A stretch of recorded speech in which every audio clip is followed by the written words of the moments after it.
Selamat pagi Bapak Ibu kasih Tuhan. Pagi ini kita akan di dalam ibadah ini kita akan juga menyambut ulang tahun Republik Indonesia negara kita tercinta ya. Mari kita bangkit berdiri.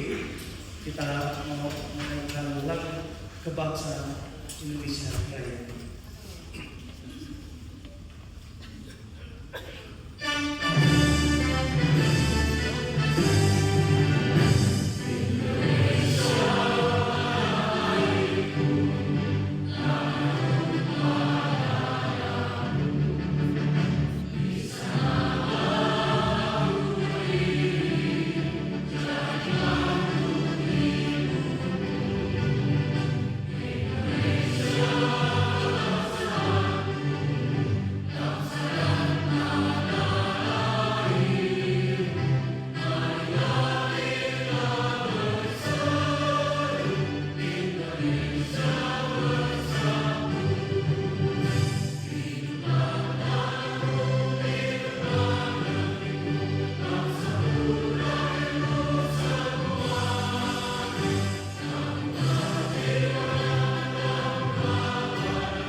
Di dalam ibadah pagi datangnya dari Tuhan yang menjadikan langit dan bumi dan yang memeliharakan hasil perbuatan tangannya untuk selama-lamanya.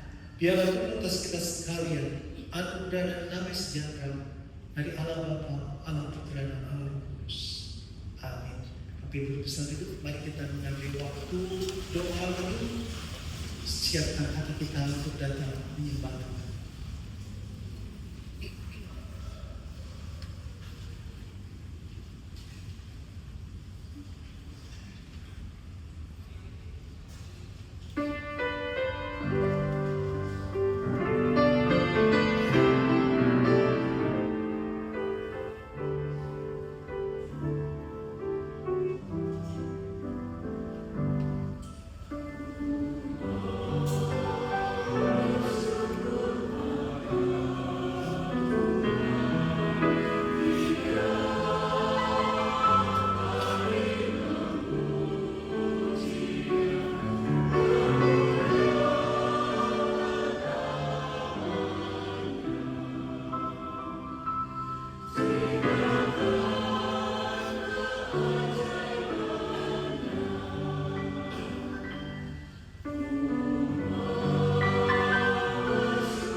Mari kita bangkit berdiri, kita kasih salam kiri kanan depan belakang. Puji Tuhan ya. Pagi ini kita boleh beribadah bersama-sama. Mari Bapak Ibu saudara kasih Tuhan, Kita mau membacakan nats panggilan beribadah kita pagi ini terambil dari Mazmur 100 yang ke-117. Mari kita membaca bagian firman Tuhan yang bersama. Pujilah Tuhan, hai segala bangsa, megahkanlah Dia, hai segala suku bangsa, sebab kasih-Nya hebat atas kita dan kesetiaan Tuhan untuk selama-lamanya. Haleluya. Mari kita dengar pujian hormat kita bagi Tuhan kita Yesus yang kasih-Nya hebat dan kesetiaannya untuk selama-lamanya. Mari kita dengar pujian. Terpujilah nama Yesus.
Sungguh ya Bapa, pada pagi ini kami datang ke hadirat-Mu. Kami menaikkan pujian, hormat, penyembahan kami kepada-Mu Tuhan, Pencipta kami, Juru Selamat kami, yang layak untuk dipuji dan disembah. Terima kasih Tuhan untuk segala kasih berkat Tuhan di dalam kehidupan kami. Engkau yang mau datang menebus kami, menyelamatkan kami. Tuhan, terima kasih buat kasih-Mu yang begitu besar dan kesetiaan Tuhan yang untuk selama-lamanya bagi setiap kami. Terima kasih Bapak Yesus, pagi ini kami rindu untuk boleh datang mendekat bersekutu dengan Tuhan. Ampuni segala dosa dan salah kami. Kami tidak mau Tuhan dosa halangi persekutuan indah. Tuhan, sucikan, bersihkan kami, murnikan kami, teguhkan kami Tuhan untuk bangkit kembali, berjalan di dalam jalan bersama. Terima kasih Tuhan Yesus buat darah tercurah oleh menyucikan mengampuni dosa kami yang semerah kain besi menjadi putih seperti salju hanya karena kasih dan anugerah Tuhan di kayu salib. Terima kasih Tuhan Yesus. Kami rindu Tuhan Kau yang terus menjamah kami, mengubahkan kami semakin hari semakin serupa dengan Kristus. Tuhan, bimbinglah kami serahkan ibadah pagi ini dari awal sampai akhir. Mari Tuhan, biarlah Engkau yang melawat setiap kami ada di tempat ini. Kau yang tahu apa yang menjadi pergumulan terdalam di dalam hidup kami. Mungkin ada yang datang pergumulan keluarga, pergumulan kesehatan, pergumulan di dalam studi, pergumulan di dalam usaha kerja. Tuhan, kami datang ke segala beban berat. sesuai dengan undangan untuk memahami kepada semua yang letih sudah berbulan-bulan. Tuhan, Kau yang memberikan kelegaan. Kami mau berserah datang kepadamu. Tuhan, biarlah Kau yang mencurahkan Tuhan. Terima kasih Bapa di surga.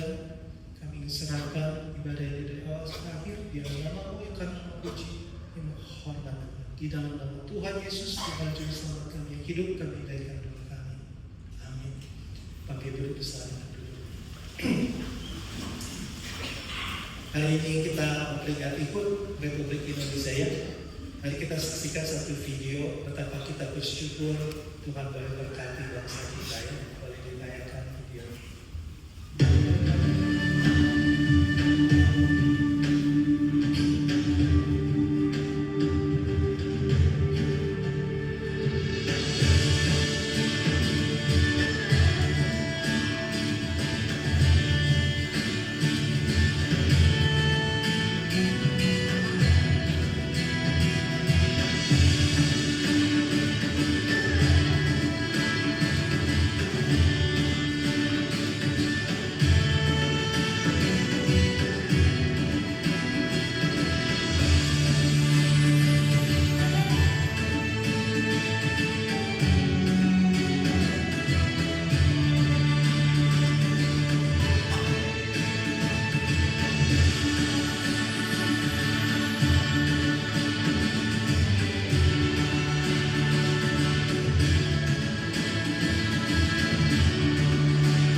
Inilah negara kita Indonesia yang indah dan kaya dengan segala berkat Tuhan. Mari kita doakan bangsa kita kiranya terus menuntun bangsa kita di dalam jalan yang benar dan terus memberkati bangsa kita. Mari kita bangkit berdiri, kita naikkan pujian menjadi doa kita. Doa kami bagi bangsa Indonesia, bangsa kita tercinta. Mari kita naikkan pujian.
Bapak yang penuh kasih, kami pagi ini datang bersyukur buat bangsa negara kami Tuhan. Tuhan terima kasih untuk segala berkat Tuhan yang begitu limpah. Indonesia boleh diberkati dengan alam yang begitu indah, segala sumber daya yang melimpah, pembangunan yang terus berlangsung. Kami masih diberi kesempatan untuk boleh beribadah dengan bebas, boleh studi, boleh bekerja, berusaha di tempat ini. Tuhan berkati bangsa kami, pulihkan dari segala problema yang sedang dihadapi saat ini. Tuhan biarlah Engkau berkati, biar semakin banyak orang di Indonesia ini yang mengenal Tuhan, hidup taat Tuhan. Terlebih lagi biar gereja dan seluruh anak Tuhan di seluruh pelosok Indonesia boleh menjadi terang dan terang, membawa berkat bagi kemajuan bangsa Indonesia, menjadi saksi bagi kemuliaan Tuhan. Pakailah hidup kami juga Tuhan menjadi berkat bagi bangsa kami. Terima kasih Tuhan untuk segala berkat-Mu. Di dalam nama Tuhan Yesus kami berdoa. Amin. Mari kita nyatakan pengakuan iman kita bersama dengan gereja Tuhan segala dan segala tempat. Kita mengaku demikian. Aku percaya pada Allah Bapa yang Maha Kuasa, Hati dan bumi, dan kepada Yesus Kristus Anak yang tunggal Tuhan kita, yang mengandung dari Roh Kudus, lahir dari anak dan Maria, yang melintas secara di bawah pemerintahan Pontius Pilatus, disalibkan, mati dan dikuburkan, turun ke dalam kerajaan, pada hari yang ketiga bangkit pula dari antara orang mati, naik ke surga, duduk sebelah kanan Allah Bapa yang Maha Kuasa, dan dari sana ia akan datang untuk menghakimi orang yang hidup dan yang mati. Aku percaya kepada Roh Kudus, gereja yang kudus dan am, persekutuan Roh Kudus, pengampunan dosa, kebangkitan orang mati, dan hidup yang kekal. Amin. Cepat bisa duduk. Firman Tuhan di dalam Matius 5 ayat 16 dikatakan, demikianlah hendaknya terang bercahaya di depan orang, supaya mereka melihat perbuatan yang baik dan memuliakan Bapa-Mu yang di surga. Inilah panggilan Tuhan bagi kita semua di tengah bangsa Indonesia. Pada suara kenaikan pujian kiranya boleh menjadi berkat bagi kita semua.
Mari kita berdoa. Tuhan, tiba saatnya kami hendak merenungkan firman. Biarlah dengan keteduhan hati dan hati yang terbuka, siap menyambut firman tertabur di hati kami, mengubah membentuk hidup kami. Dan kami mau belajar apa itu artinya taat kepada firman. Dan biar Tuhan yang dipermuliakan, Tuhan yang diagungkan dalam pemberitaan firman pada pagi hari ini. Kami berdoa, berserah dan bersyukur di dalam nama Tuhan Yesus Kristus. Amin. Ya, selamat pagi Bapak Ibu Shalom. Saya bersyukur oleh karena kebaikan dan anugerah Tuhan kita daripada berkumpul di tempat ini. Jika kita menilik tema khotbah sepanjang bulan Agustus, kata kuncinya adalah courage, berani. Ya, hari ini kita akan belajar soal tentang bagaimana kita berani to stand up, berani berdiri bagi bangsa kita, melawan sinisme dengan iman. Bapak Ibu, setiap kita pasti punya POV. Ya, satu kata atau satu istilah yang populer di media sosial, POV, point of view atau sudut pandang. Setiap kita pasti punya sudut pandang tersendiri dan subjektif ketika melihat segala sesuatu. Misal kalau kita melihat gelas yang ada di layar, orang yang punya point of view pesimis, dia akan terfokus kepada bagian yang kosong atau terisi. Yang kosong. Orang yang pesimis akan melihat bagian yang kosong. Dia akan mengeluh mengapa gelas itu tidak full isinya. Dia tidak pernah bisa melihat bagian yang setengah terisi. Tetapi berbeda ketika dia punya point of view sebagai orang yang optimis.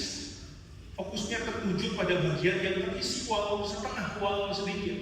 Dia masih bisa bersyukur. Puji Tuhan, gelas itu masih terisi walau tidak penuh. Itu kata bahwa setiap orang punya point of view, tidak melihat segala sesuatu, dan tidak hanya itu bahwa kadang-kadang orang itu terjebak dengan point of view-nya, merasa dirinya yang paling benar atau suka-suka gue. Ini cara pandang saya melihat sesuatu. Nah, termasuk juga ketika kita melihat Indonesia, setiap orang pasti punya point of view tentang Indonesia. Dan point of view itu tidak muncul begitu saja dari ruang kosong. Melainkan point of view itu terbentuk dari pengalaman, dari pemikiran, bahkan dari penilaian terhadap apa yang terjadi di negeri ini dengan segala pergumulannya, dengan segala carut marutnya, dengan segala persoalannya. Setiap kita pasti melihat banyak kasus terjadi di negeri ini, korupsi makin merajalela.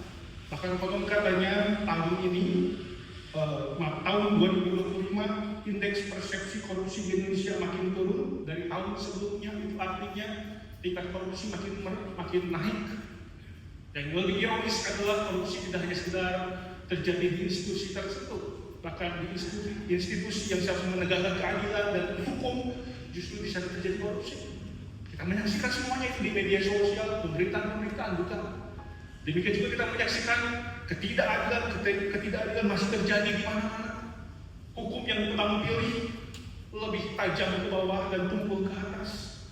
Demikian juga kita menyaksikan bagaimana kaum minoritas, rumah ibadah minoritas dipersulit untuk pembangunannya dan lain sebagainya, sehingga ada orang bertanya di mana kehadiran negara di tengah situasi yang seperti itu. Dan tidak hanya itu, Bapak Ibu, kesenjangan sosial makin kentara, yang kaya tambah kaya, yang miskin tambah miskin dengan segala kesusahannya. Dan tidak hanya itu, kita juga menyaksikan kriminalitas terjadi di mana-mana. Di Bandung, masalah begal masih momok yang menakutkan. Bapak Ibu, kita disuguhkan dengan pemberitaan-pemberitaan yang kalau kita itu tidak ubah, kita akan menjadi khawatir, kita akan menjadi sinis, kita akan menjadi pesimis melihat semuanya itu. Bapak Ibu, itu sebabnya di media sosial banyak sekali berseliweran tagline yang bernada sinis dengan negeri ini. Indonesia gelaplah, kabur aja dulu lah, nge-fight for justice, atau lapor pas saya sudah pindah ke negara lain, percuma untuk jujur, hasilnya nggak ada, sudah dari sananya begini, dan tidak mungkin begitu, memangnya bisa berubah. Inilah nada-nada pesimis, nada-nada sinis yang berseliweran di media sosial di dalam melihat Indonesia saat ini. Pertanyaannya Bapak Ibu yang terpenting adalah bagaimana point of view kita terhadap negeri ini? Apakah kita termasuk orang yang apatis? Kita tidak peduli dengan apa yang terjadi, yang penting saya aman, saya nyaman, pekerjaan saya lancar, pendapatan masuk tiap bulan? Atau kita justru menjadi orang yang pesimis? Saya tidak yakin kondisinya akan berubah menjadi lebih baik. Atau lebih parah lagi, kita menjadi orang yang sinis melihat negeri ini. Jangan berharap terlalu banyak. Masa depan sudah suram, sudah tidak lagi percaya dengan perubahan. Atau point of view kita adalah orang yang optimis. Saya mengerti Indonesia banyak pergumulan, ada banyak kekurangan, ada banyak masalah, jauh dari ideal dan sempurna. Tetapi saya masih percaya bangsa ini masih punya masa depan. Bapak Ibu, mari kita lihat diri kita secara jujur. Selama ini point of view kita ada di mana? Apakah kita termasuk orang yang apatis, yang pesimis, yang sinis, atau justru kita menjadi orang yang optimis? Ingat Bapak Ibu, selain kita sebagai warga negara Indonesia, kita adalah warga negara kerajaan surga. Maksudnya apa? Point of view kita seharusnya dikendalikan bukan apa kata orang, bukan apa kata realita yang terjadi. Justru point of view kita seharusnya dikendalikan oleh prinsip-prinsip kebenaran firman Tuhan. Apa maunya Tuhan? Apa kata Tuhan? Itulah yang seharusnya melandasi cara berpikir, cara melihat, cara menilai negeri ini. Dan Tuhan menghendaki tentunya kita bersikap optimis. Tak kala kita menatap negeri ini dengan segala carut marut dan pergumulannya itu. Yes, betul Bapak Ibu, kita tidak pernah bisa mengubah negeri ini. Siapa kita? Kita nggak punya kekuatan untuk bisa melakukan transformasi terjadi di negeri ini. Tapi setidaknya hati kita masih mencintai bangsa ini. Kita mau berdiri tegak bagi bangsa ini karena kita punya iman. Itulah kuncinya. Sekalipun negeri ini jauh dari ideal, tapi kita percaya bahwa Tuhan masih mencintai negeri ini. Tuhan masih pelihara negeri ini. Itu sebabnya beberapa hari kita belajar untuk bersikap optimis tatkala kita menatap masa depan bangsa kita. Mungkin saat ini kita masih berada di level pesimis atau mungkin sinis. Mari kita belajar perlahan tapi pasti mengubah point of view kita ke arah yang optimis. Berani berdiri tegak demi bangsa ini. Setidaknya Bapak Ibu ada 3 keberanian sebagai ungkapan keberanian kita berdiri tegak bagi negeri ini atau bangsa ini. Yang pertama adalah berani menghadirkan shalom dimanapun kita berada. Mari kita melihat bagian firman Tuhan dari Yeremia pasal yang ke-29 ayat yang ke-4 sampai ayat yang ke-7. Beginilah firman Tuhan semesta alam Allah Israel pada semua orang buangan yang diangkut ke dalam pembuangan dari Yerusalem ke Babel. Dirikanlah rumah untuk kamu diami, buatlah kebun untuk kamu nikmati hasilnya. Ambillah istri untuk memperanakan anak laki-laki dan perempuan. Ambilkanlah istri bagi anakmu laki-laki dan carikanlah suami bagi anakmu perempuan, supaya mereka melahirkan anak laki-laki dan perempuan, agar di sana kamu bertambah banyak dan jangan berkurang. Perhatikan ayat yang ke-7. Usahakanlah kesejahteraan kota kemana kamu keluar, dan berdoalah untuk kota itu kepada Tuhan, sebab kesejahteraannya adalah kesejahteraan. Bapak Ibu, firman ini diberikan kepada Yehuda yang satu sedang hidup sebagai tawanan dalam pembuangan di negeri Babel sebagai hukuman Allah. Artinya mereka ada di sana bukan karena kemauan mereka atau karena kebetulan, tetapi karena kehendak Allah sebagai konsekuensi dari ketidaksetiaan mereka kepadanya. Pastinya kalau kita bayangkan Bapak Ibu, kalau kita menjadi bangsa Yehuda, mereka sedang berada di tengah situasi yang jauh dari ideal. Mereka ada di Babel, di negeri asing sebagai tawanan yang tidak akan pernah nyaman dengan kondisi itu. Ya, pastinya mereka kehilangan anak-anaknya. Mereka kehilangan bait suci dan masa depan. Secara manusia, mereka punya banyak alasan untuk bersikap negatif dan sinis terhadap Babel, membencinya. Karena mereka telah menindas, bertindak kejam, menghancurkan Yerusalem, bahkan memperbudak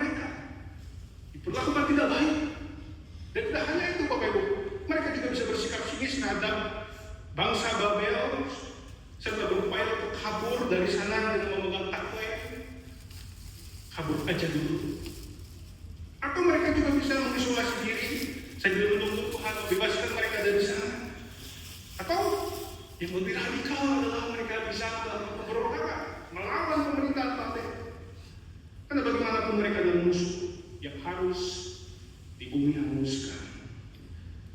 Namun Bapak Ibu, Tuhan tidak memberikan perintah itu kepada mereka. Tapi justru Tuhan memberikan semacam perintah yang sangat radikal, terkesan revolusioner, agar mereka hidup dengan sungguh-sungguh di sana dan menjadi bagian dari Babel. Tapi jangan lupa, bukan berarti mereka berbaur lalu menjadi sama dengan mereka sehingga identitas mereka hilang sebagai umat pilihan Tuhan. Bukan seperti itu. Artinya adalah bagaimana mereka sungguh-sungguh hidup di sana sebagai bagian dari Babel, bukan sekedar numpang hidup. Mari kita perhatikan Bapak Ibu, apa yang Tuhan perintahkan kepada mereka.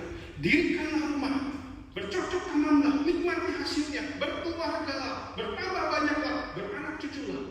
Aneh nggak Bapak Ibu perintah Tuhan? Aneh bukan?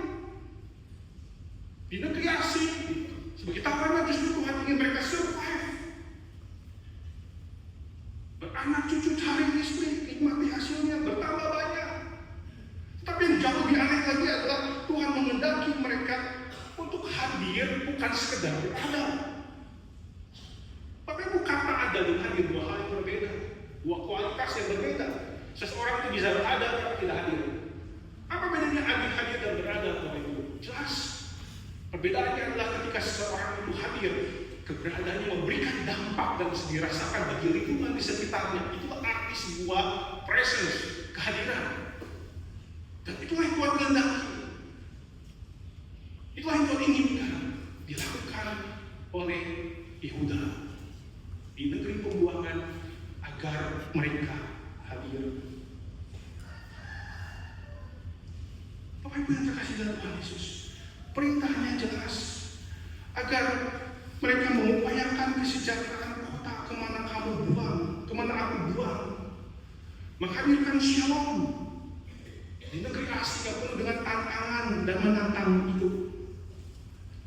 Bukan sekedar mereka mengisolasi diri, bersikap pasif, bukan seperti itu yang Tuhan kehendaki. Tetapi aktif, melayani, serve, dari survive menjadi serve. Bagaimana mereka berjuang menghadirkan shalom atau kesejahteraan.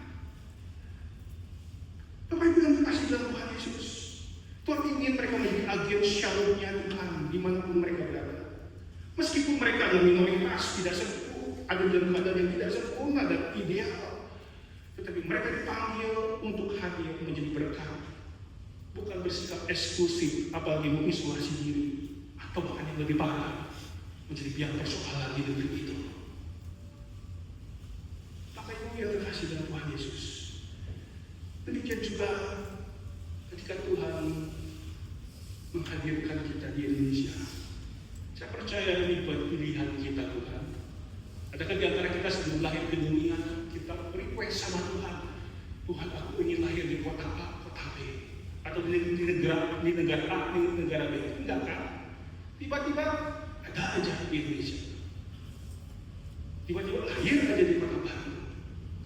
Tapi Ibu, saya percaya itu kebetulan. Sekarang Tuhan ini bukan pilihan kita, tapi ini adalah kehendak dan pilihan Tuhan. Bukan kebetulan kita ada di kota Bandung, ada di Indonesia dengan segala keadaannya itu. Artinya Tuhan punya rencana, Tuhan punya calling kepada kita, Tuhan punya panggilan kepada kita, di mana kita tidak hanya sekedar ada di negeri ini, tapi jauh lebih daripada itu. Tuhan ingin kita hadir, berdampak menjadi berkat, menghadirkan shalom.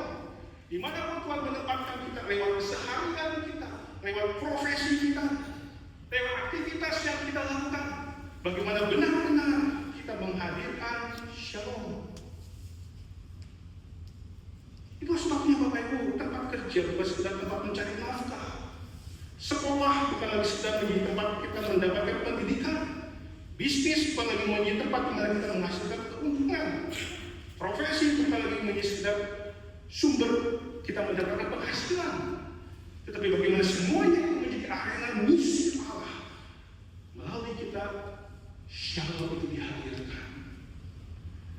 Tapi ada satu hal menarik dari satu buku Kingdom Calling. Ini menjadi textbook Saya ketika kuliah S2 di STB Bandung dari Amy Sherman, dia memberikan sebuah definisi yang simpel soal apa itu shalom atau menghadirkan shalom berdasarkan pendekatan vocational stewardship.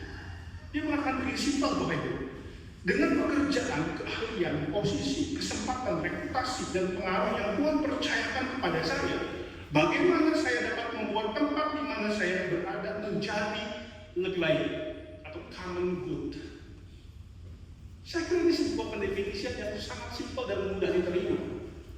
Artinya lewat profesi kita, lewat pekerjaan kita, lewat keahlian kita, lewat kesempatan yang Tuhan berikan, bagaimana itu berdampak positif, memberikan berkat, sehingga keadaan di mana saya berada, lewat pekerjaan saya, lewat kemampuan saya, menjadi lebih baik, menjadi lebih sejahtera, well-being, menjadi lebih justice atau adil, menjadi lebih damai, menjadi lebih sehat, dan kebaikan-kebaikan yang lainnya.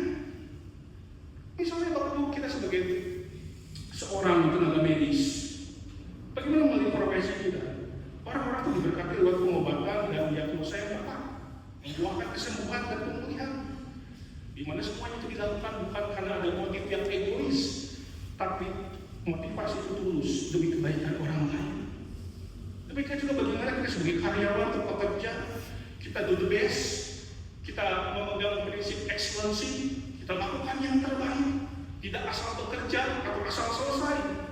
Dan tidak hanya itu, bagaimana kita menjadi teladan orang yang berintegritas di tengah lingkungan pekerjaan yang menghalalkan ketidakjujuran.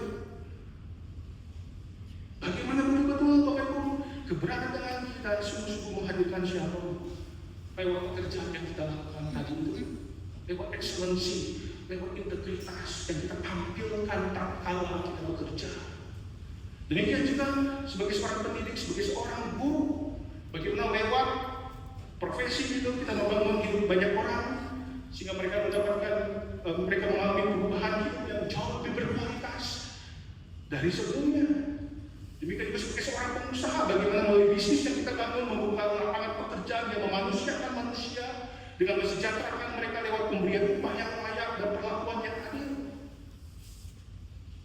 Demikian juga Bapak Ibu ketika kita berada di lingkungan di mana kita berada, kita menjaga kebersihan, kita membuat lingkungan menjadi lebih sehat, lebih bersih, bukan justru sebaliknya kita ikut-ikutan buang sampah sembarangan dan lain sebagainya. Jadi ini kata adalah bagaimana lewat kehadiranku, tempat di mana aku berada itu menjadi lebih baik dari sebelumnya. Itulah shalom. Itulah berkah yang Tuhan ingin dihadirkan lewat keberadaan kita, lewat profesi kita. Bapak bisa teringat dengan seorang William Wilberforce, seorang anggota parlemen Inggris yang mana dia hidup di tengah perdagangan budak merajalela sebagai sebuah sistem yang mustahil diubah. Tapi William Wilberforce punya visi, punya panggilan dari Tuhan untuk melakukan sebuah transformasi, untuk melakukan sebuah perubahan. Dan dia berjuang sebuah tenaga. Sekalipun ada banyak orang mengatakan mustahil mengubah sistem. Perdagangan budak sudah merajalela, berkurang akar, menjadi bagian dari perekonomian dan politik yang berlaku di Inggris waktu itu. Tetapi William Wilberforce yakin akan panggilan Tuhan jauh lebih besar dari keadaan yang sedang dia hadapi. Dia yakin betul bahwa God Almighty, Tuhan yang Maha Besar itu, memberikan panggilan kepada hidupku. Yaitu yang pertama adalah apa? Penghapusan perdagangan budak dan pembaharuan moral masyarakat. Dan dia gunakan profesinya sebagai seorang parlemen untuk memperjuangkan semuanya itu. Walaupun dia harus menabrak tembok yang tebal, dia tidak pernah gentar.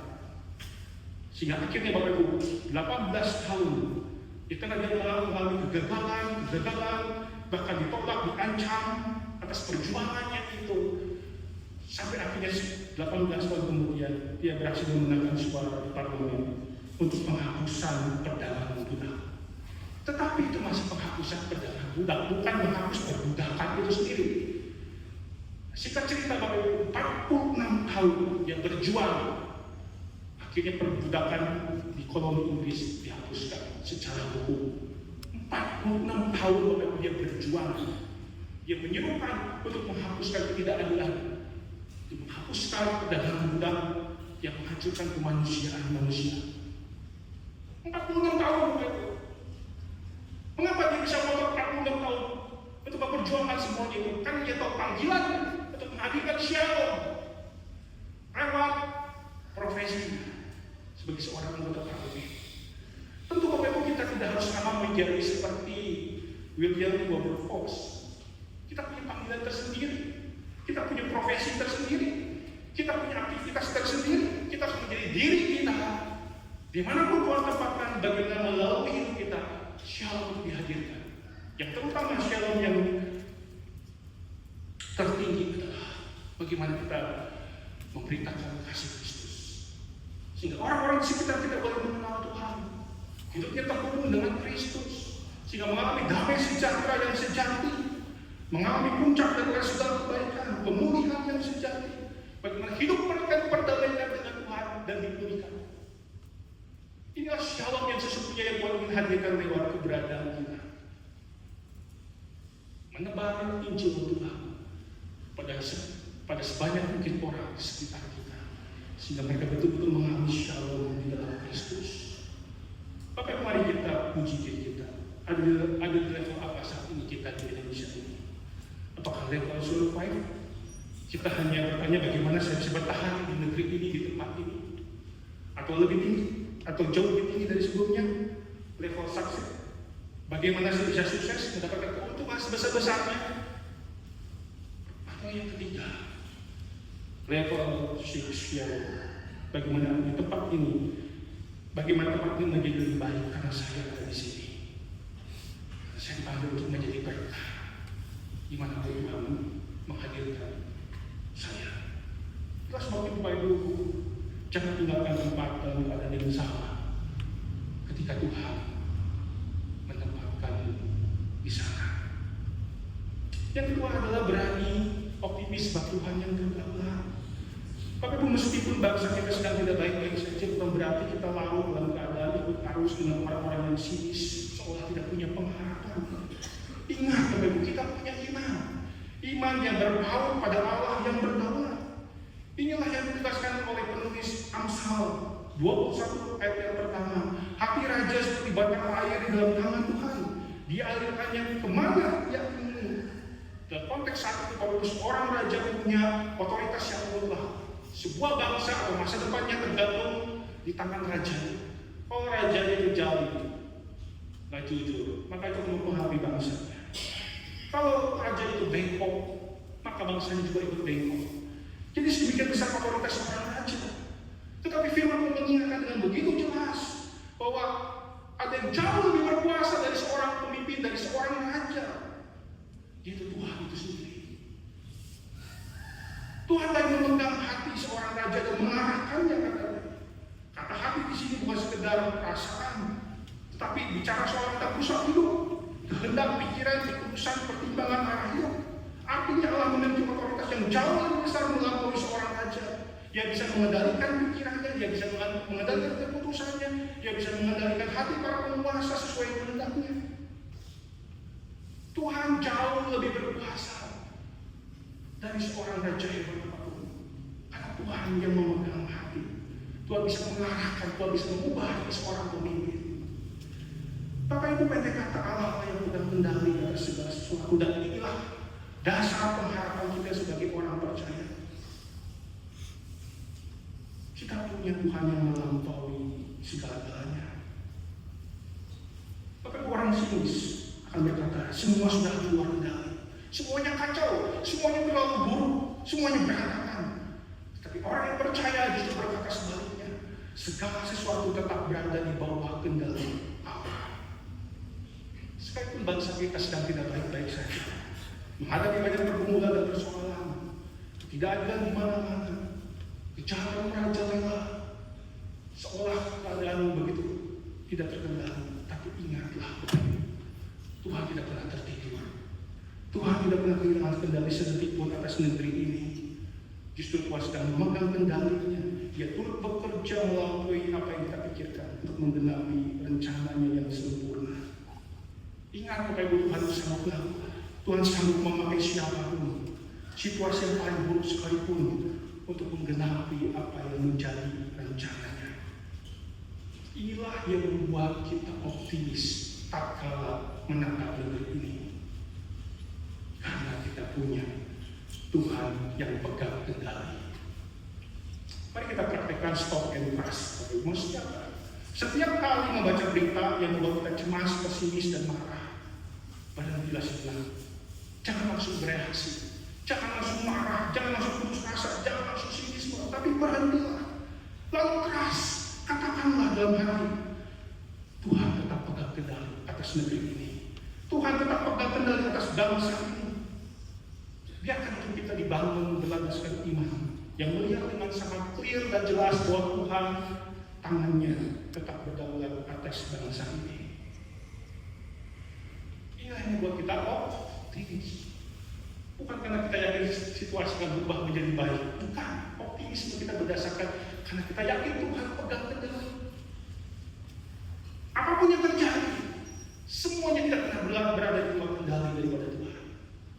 Itulah sebabnya Bapak Ibu jangan pernah ukur masa depan bangsa hanya dari siapa yang sedang memegang kekuasaan saat ini. Tapi ukurlah dengan siapa yang pegang sejarah. Itu Tuhan itu sendiri. Yang ketiga dan yang terakhir adalah berani berlutut dalam doa. Berani berdiri bagi bangsa, artinya berani menggunakan lutut kita untuk mendoakan bangsa kita. Seperti apa yang pernah dinasihatkan oleh Rasul Paulus kepada Timotius. Pertama-tama aku menasihatkan, naikkanlah permohonan, doa, syafaat, dan ucapan syukur untuk semua orang, untuk raja-raja dan untuk semua pembesar, agar kita dapat hidup tenang dan tentram dalam segala kesolehan dan kehormatan. Bapak Ibu, ini bukan sekedar nasihat biasa atau menjadi semacam pilihan bagi Timotius dan jemaat Efesus.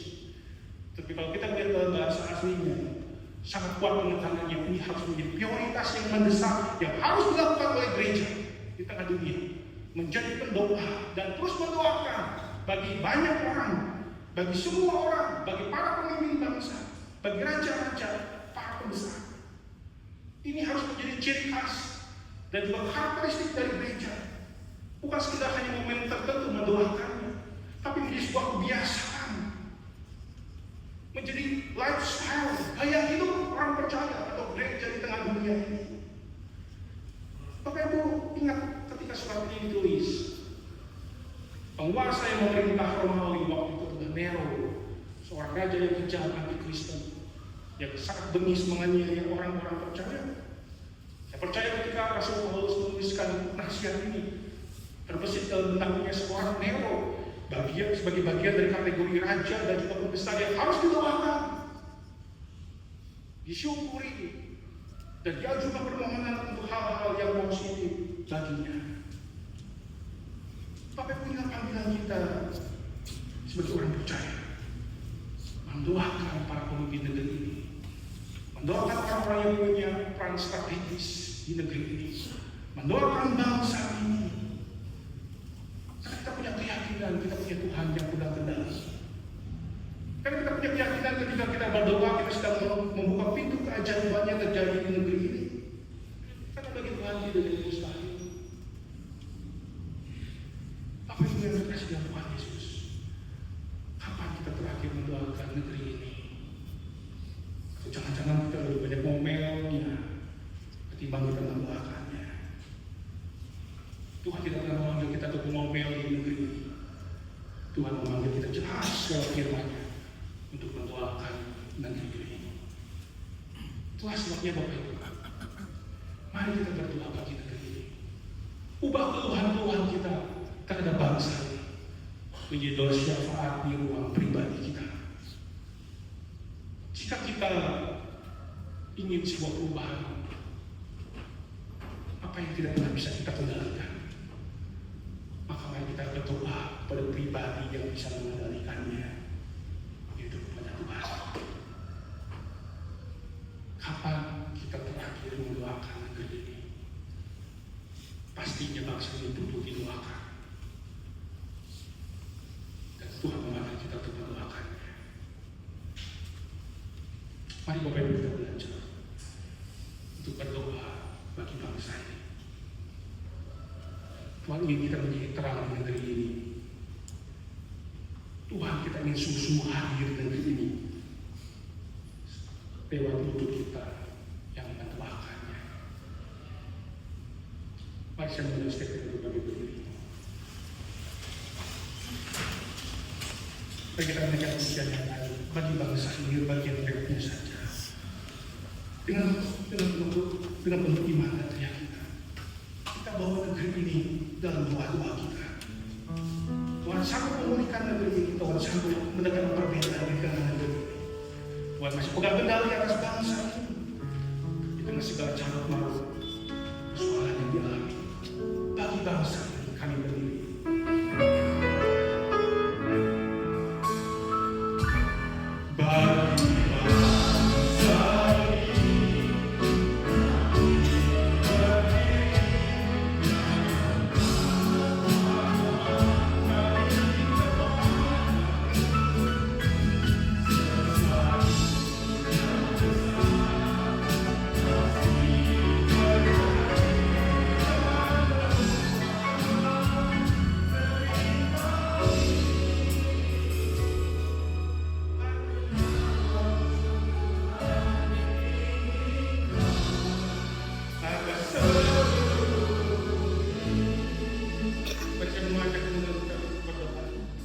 Bersyukur untuk Indonesia 81 tahun menikmati kemerdekaan yang anugerah Tuhan.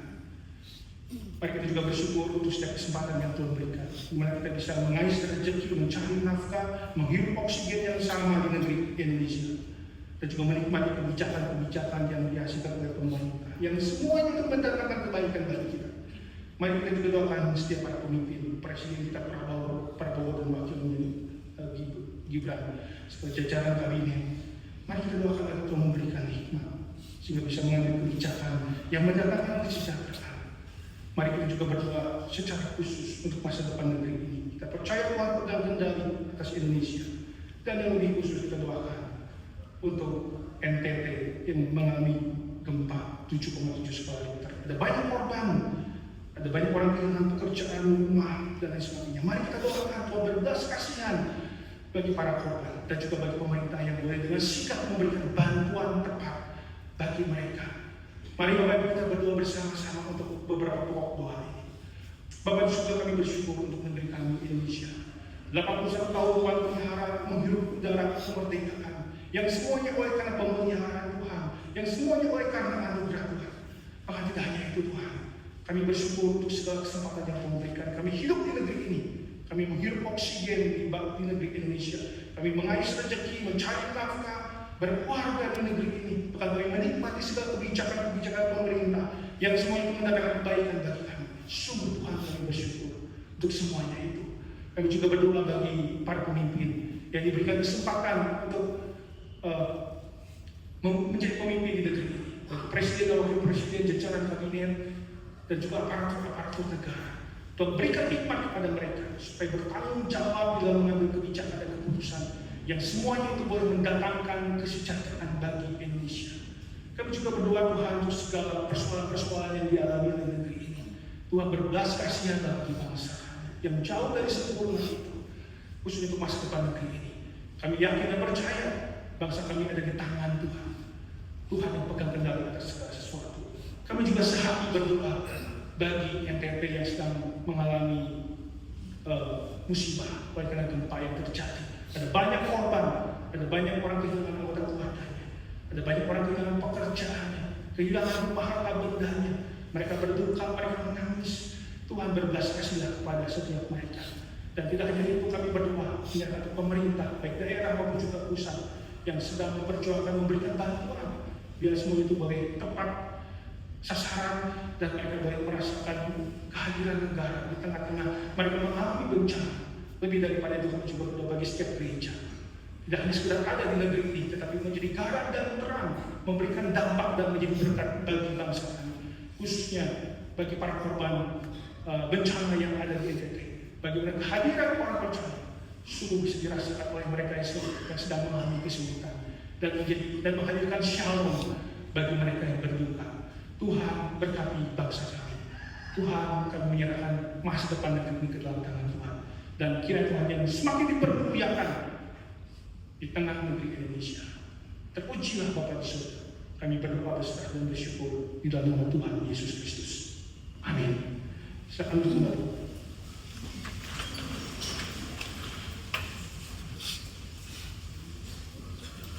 Terima kasih dalam firman Tuhan yang boleh memberkati kita sekalian. Saat ini tiba saatnya kita membutuhkan persembahan sebagai ucapan syukur kita. Saudara, ada kantong merah untuk persembahan operasional gereja rutin dan yang biru untuk diakonia untuk mendukung jemaat-jemaat yang membutuhkan. Dan kali ini, pagi ini juga ada persembahan khusus untuk mendukung korban bencana gempa bumi di NTT. Mari kita mulai mendukung mereka yang nanti akan disampaikan oleh tim misi daripada gereja kita ya. Kita akan menyalurkan. Bapak Ibu bisa scan QR untuk persembahan NTT ini atau bisa transfer ke rekening gereja kita ya di 514-0086-039 BCA gitu ya. Kalau tidak bisa hari ini, mungkin di hari kerja bisa datang ke kantor gereja ya. Mari kita naikkan satu pujian menjadi komitmen kita. Kita mau menjadi berkat, bercahaya bagaikan bintang di tengah bangsa kita. Kita naikkan pujian.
Biarlah Tuhan yang pakai persembahan ini boleh mendukung seluruh lini pelayanan melalui gereja Tuhan menjadi sarana berkat bagi kami.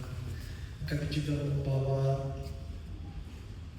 persembahan khusus untuk mendukung saudara kami yang ada di NTT yang terkena gempa. Tuhan, kiranya Engkau yang menolong Tuhan agar gereja kami juga boleh ambil bagian untuk boleh meringankan beban mereka yang sedang tertimpa musibah. Tuhan, kiranya memberkati di dalam segala penanganannya. Kami ingin sekali menyerahkan hidup kami. Pakai Tuhan hidup kami, dimanapun Tuhan tempatkan kami.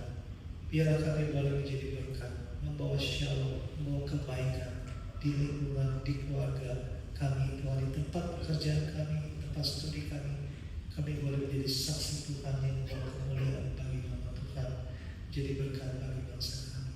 Tuhan pakailah kami. Di dalam nama Tuhan Yesus kami berdoa. Amin. Teman, silakan duduk. Pada kesempatan ini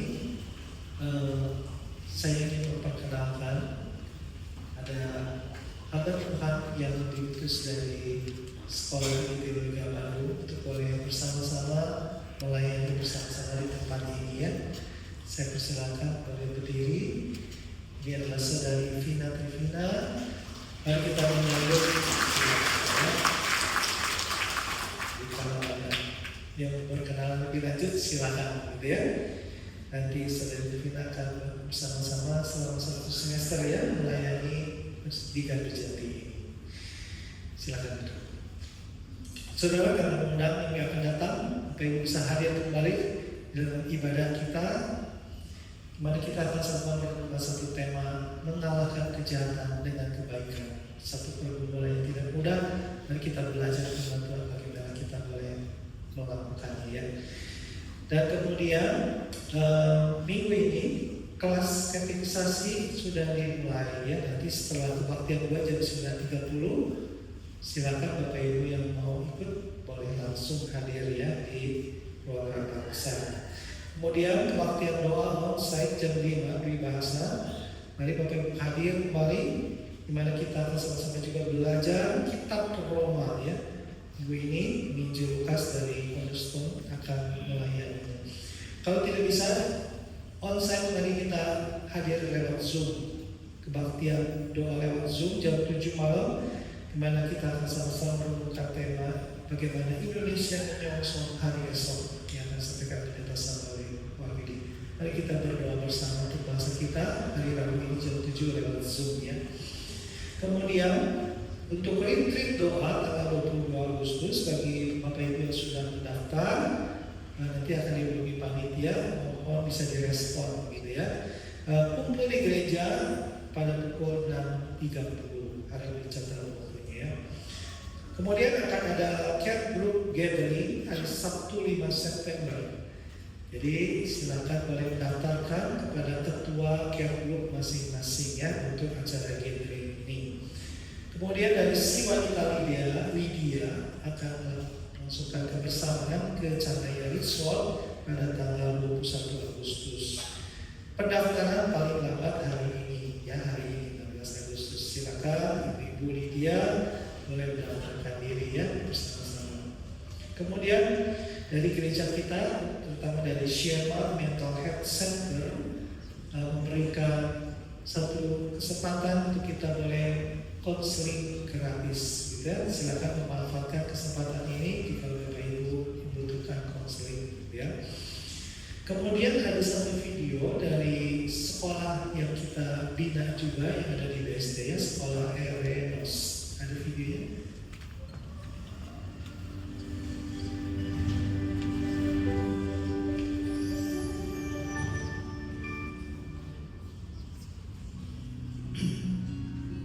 Every child has a bright future waiting to be unlocked. At Aranos Christian School, we look more than just academic success. We shape godly character and inspire confidence. Halo teman-teman, ditunggu ya. Are you people ready to come and join Aranos School? 来报名考评学校。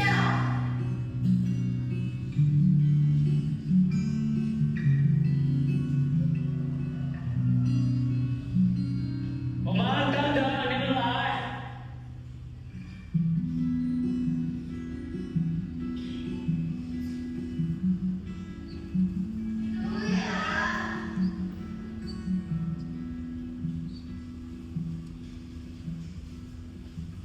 Ya, lokasi sekolah ini ada di daerah BSD ya. Jadi kalau ada saudara-saudara, ponakan siapapun yang mau bersekolah di sana, silakan boleh mendaftarkan diri di sana. Kemudian yang terakhir, bulan Oktober seperti biasa kita akan family fiesta gitu ya, satu perayaan keluarga besar Hokintong ya. Nah, Bapak Ibu bisa memesan kaosnya nanti setelah ibadah ini ya, bisa juga memesan untuk memberikannya kepada saudara kita, kepada orang lain yang juga yang membutuhkan. Saudara bisa nanti memesannya ya. Maksimal akan ditunggu pendaftarannya sampai 30 Agustus ya untuk pemesanan kaos ini. Mari kita sama-sama memeriahkan family fiesta tahun ini ya. Bapak Ibu, mari kita bangkit berdiri. Kita mengakhiri ibadah kita. Kita mau pulang menjadi saksi Tuhan bagi bangsa kita. Kita mau percaya bagikan kita.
Jemaat Tuhan berdoa dengan komitmen untuk menghadirkan shalom dimanapun Tuhan menempatkan kita, apapun profesi, pekerjaan, keseharian, aktivitas yang kita lakukan, sehingga melalui semuanya itu Tuhan dipermuliakan dan kita menjadi berkat di negeri ini. Mari kita pulang dan menerima berkat yang berasal dari Allah Tritunggal. Sinar kemuliaan dari Allah Bapa, cinta kasih dan keselamatan sejati dari Tuhan dan Juru Selamat kita Yesus Kristus, kekuatan hikmat serta urapan dari Allah Kudus menyertai, melingkupi dan membungkus rumah tangga keluarga kita, usaha pekerjaan kita, studi kita, dan seluruh langkah hidup kita dari sekarang sampai selama-lamanya. Amin.